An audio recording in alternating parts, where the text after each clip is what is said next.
2011 সালে রেলপথ মন্ত্রণালয় গঠনের পরপরই ঢাকা চট্টগ্রাম ও ঢাকা সিলেট রুটে দুটি বিশেষ বিরতিহীন সার্ভিস চালুর ঘোষণা দেওয়া হয়েছিল, কিন্তু কোচ সংকটে 6 বছরেও আলোর মুখ দেখেনি এই প্রকল্প।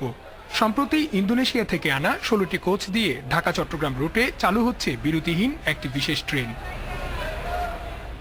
প্রাথমিকভাবে আগামী 25 জুন ট্রেনটির যাত্রা শুরুর দিন নির্ধারণ করা হলেও তা পরিবর্তন করে জুলাইয়ের প্রথম দিন করা হতে পারে বলে জানিয়েছেন রেল কর্মকর্তারা।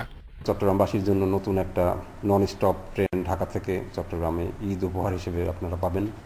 চালু হতে যাচ্ছে। এটা থাকবে 16 বগি বিশিষ্ট নতুন অত্যাধুনিক স্টেইনলেস স্টিল বডি দ্বারা ইন্দোনেশিয়া থেকে আমদানিকৃত এই ট্রেন, এবং এখানে একসাথে প্রায় 750 যাত্রী চলাচল করতে পারবে।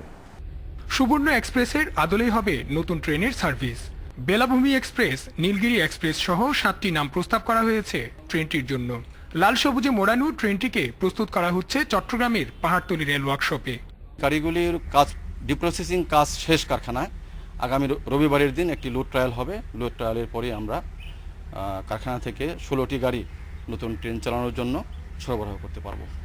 শুরুতে নতুন ট্রেনটি প্রতিদিন সকাল 7টায় ঢাকা এবং বিকেল 3টায় চট্টগ্রাম স্টেশন ছাড়ার কথা ছিল, কিন্তু একই সময়ে এই রুটে অন্য ট্রেনের চলাচল থাকায় সময়সূচি পরিবর্তনের কথাও ভাবছে কর্তৃপক্ষ। Iftekhar Faisal, Independent News, Chittagong.